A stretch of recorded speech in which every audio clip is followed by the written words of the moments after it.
நாம் செய்த பாவத்திற்கு தண்டனை நரகத்தில் காத்திருக்கிறது என்பது பழைய கதை.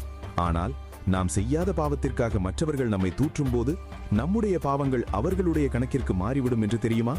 கர்மவினையின் இந்த விசித்திரமான கணக்கை சனீஸ்வர பகவான் எப்படி தீர்க்கிறார்? அதே விளக்கும் கதைதான் இது. ஒரு மகரிஷி ஆழ்ந்த தவத்தில் இருந்தார். பசி எடுக்கும்போது ஒரு நாளில் ஒரு முறை மட்டும் கையை நீட்டுவார். பக்தர்கள் வைக்கும் எதையும் பார்க்காமல் அதை அப்படியே உணவனை ஏற்றுக்கொள்வார். இது அவரின் வழக்கம். ஒரு நாள் வேட்டைக்கு வந்த மன்னன் மகரிஷி கையை நீட்டுவதை பார்த்தான். ஆணவத்தில் விளையாட்டாக பரிகாசம் செய்ய நினைத்து கையில் குதிரை சாணம் வைத்தான். மகரிஷியும் அதை உணவென நினைத்து உண்டார். மன்னன் சிரித்துக்கொண்டே அங்கிருந்து சென்றான். சனீஸ்வர பகவான் சித்ரகுப்தனை அனுப்பி மன்னனை எச்சரித்தார்.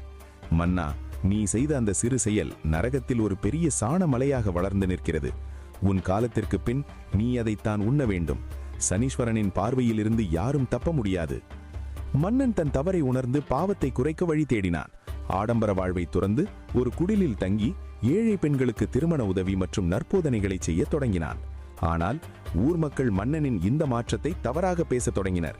மன்னன் பெண்களை தனியாக அழைத்து தவறாக நடக்கிறான் என்று வீண் பழி சுமத்தினர்.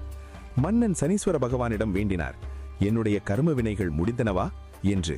அருகில் இருந்த சித்ரகுப்தன் கூறினார், அந்த சாணமலை இப்போது சுருங்கி இன்னும் 4 கவளங்கள் மட்டுமே உள்ளன. அப்போது மன்னனின் குடிலின் வழியாக வந்த 4 பேர் மன்னனை பற்றி தவறாக பேசினர். சித்ரகுப்தன் கூறினார், அந்த 4 கவளங்களையும் இவர்கள் கணக்கில் எழுதுகிறேன் சனீஸ்வரா. மன்னனின் கர்மவினை முற்றிலும் குறைந்தது. ஒருவர் தன் தவறை உணர்ந்து திருந்த முயலும் போது அவரை பற்றி தெரியாமல் விமர்சிப்பது அவர் செய்த பாவத்தை நாமே சுமப்பதற்கு சமம். புறம் பேசுவதும் வீண் பழி சுமத்துவதும் கர்மவினையின் கொடிய கணக்குகளில் நம்மை சிக்க வைக்கும்.